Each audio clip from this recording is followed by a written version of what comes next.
What's going on, everybody? American Football Network here with another video today. And today we're bringing you guys our Georgia-Texas preview prediction video. But before we get started, make sure you guys like and subscribe.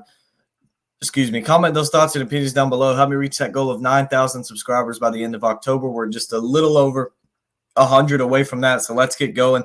Check out the description for links to our shop, podcast, website, Patreon page, and our college football roundup. Also, at the top of the description, you'll find a link for Parlay Play. Click that link to receive a 100% deposit match and $5 of free play when you sign up. It's as simple as picking more or less on your favorite player's stats for the game. So go check that out. Get going on that. So let's go ahead and jump into today's video. Georgia traveling to Texas to take on the Longhorns. Texas is favored by 3.5 in this game. The over-under is set at 56.5. This will be the 7:30 game on ABC. Georgia comes into this game 5-1 on the year, 3-1 in the SEC. Started out week 1, beat Clemson 34-3, beat Tennessee Tech 48-3, lost at Kentucky 13-12, then lost at Bama 41-34, beat Auburn 31-13, and beat Mississippi State 41-31. And look for Texas. They come in 6-0 overall, 2-0 in the SEC, beat Colorado State week 1 52-0. Went on the road to Michigan, won that one 31-12, beat UTSA 56-7. Beat Louisiana Monroe 51-3, beat Mississippi State 35-13, and beat Oklahoma 34-3. So for Georgia, they've already been tested against Alabama. For Texas, they haven't really been tested yet. At Michigan, I wouldn't consider that one a test. I mean, it was a top 10 game, but we know what Michigan's done. They've struggled all year, and they might lose this upcoming weekend. I believe they play Indiana. So they got a real chance at being pretty bad. I don't think they'll finish the season ranked. So Texas hasn't really been tested yet. Georgia has. I look at the series history between these two teams. Texas leads the all-time series 4-1. They won the most recent matchup in New Orleans in the Sugar Bowl 28-21 back in 2019. These are teams, they haven't really played a whole lot. This will be Texas's first test. Two of the top coaches in college football squaring off. Kirby Smart, who's pretty much the unanimous top coach against Steve Sarkisian, who's really picked it up here at Texas, especially the last few years. I think it's going to be a great matchup. But let's go ahead and jump into our biggest 3 factors for this game. Number 1 is the slow starts for Georgia. You look against Clemson, they started out slow, only up 6-0 in the first half. At halftime, Tennessee Tech, don't really count that one. Kentucky only scored 13 points against Kentucky. On the road at Alabama, they were down, 28-0, 30-0 at halftime, something like that. Then against Auburn, really slow start there in that one. I believe Auburn actually had a lead at some point in the first or second quarter, a decent ways in. And then Mississippi State struggled against them to get going as well, and that one ended up still only beating them by 10. And Mississippi State's probably the worst team in the SEC.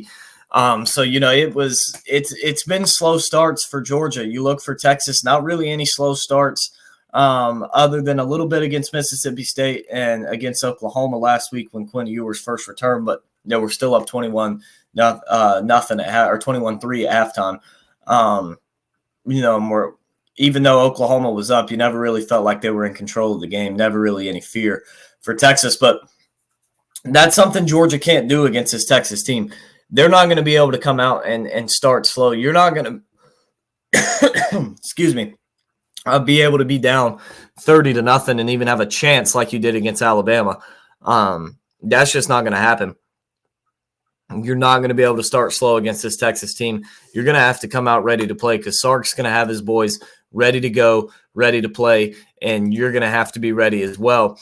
My second factor is Quinn Ewers' consistent play. I mean, we saw against Oklahoma last week, threw an interception on the second drive of the game that set up the Oklahoma field goal. I was missing guys at the beginning of that game open down the field, and I get it. He was his first game back from injury, got injured very early in that UTSA game, and then had missed 3 weeks because they had a bye week in there.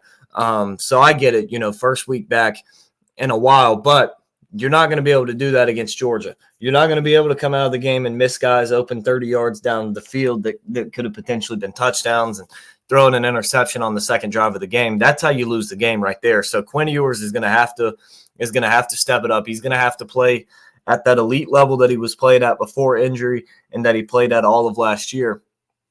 That's where he's going to have to be. He's going to have to be at that level for the season. And be able to really take command of this offense and play like the elite leader that he is. That's going to be something that's going to be huge for Texas in this game. They're going to need that. Number 3 for me is the Georgia pass game. We know they're down a lot of receivers, getting arrested, kicked off the team, injuries, a lot of reasons. But Georgia's receiving core is somewhat thin. Now they still have Delp, the tight end, who's obviously a threat and a matchup problem. So that is a good thing there that you have that, but you're going to have to be able to throw the football. That's just something that's going to have to be done. You're not going to be able to come out and just run the football on Texas without a good passing game. That's something you're gonna have to do. Is we look at the injury report for Georgia. Tate Ratledge out, or he's questionable. Excuse me. He's questionable. Jordan Hall at D-line, he's probable. Jared Wilson at offensive line, he's probable. Munden out. Robinson out, and both Robinsons at running back are out. For Texas, you have Isaiah Bond, who is questionable. That's really the only new big injury for Texas. Isaiah Bond's questionable, got injured last week against Texas. Hopefully he's going to be able to play in this game. You want to see these teams at full potential. So hopefully he will be able to play. But, it's something Georgia's going to have to – we saw what happened to Oklahoma last week. They couldn't throw the football. They were strictly having to run the ball, and it didn't fare well for them because Texas has a good secondary. They can play one-on-one with guys and load 7-8 in the box and stop you. So you're going to have to be able to throw the football on this team, just something that's going to have to be done. And do I think Georgia can do it? Do I think Carson Beck in this offense is capable of doing it? Yeah, I do. But also understand your best weapon on offense is Trevor Etienne. You can hit him out of the backfield for sure, but running the football, he's dangerous. So you have to be able to establish a passing game to be a passing threat, especially deep down the field, to be able to open it up for your best playmaker offensively in Etienne, which I think Georgia's capable of doing. Now, will they do it? We'll have to wait and see, but I definitely think that they're capable of doing that. But now let's go ahead and jump into the score prediction. I mentioned Texas is favored by 3.5, over-under set at 56.5. I have the under in this game. I could see it either way, but I have Texas winning this one 34-20. I think it's a 2-touchdown win for Texas. I just don't think Georgia's very good. I just don't see a way that they go into Texas this week and win. I just don't see that happening. I think Texas is the better football team. I think they're going to show that. I think they're going to dominate this game.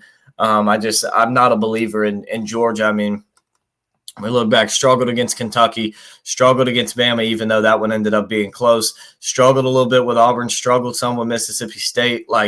This just isn't a team that's playing very good right now.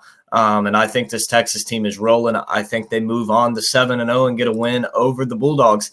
So that's going to wrap up today's video. Again, make sure you guys like and subscribe and comment your score predictions down below. We appreciate everybody tuning in today, and we will see you guys next time.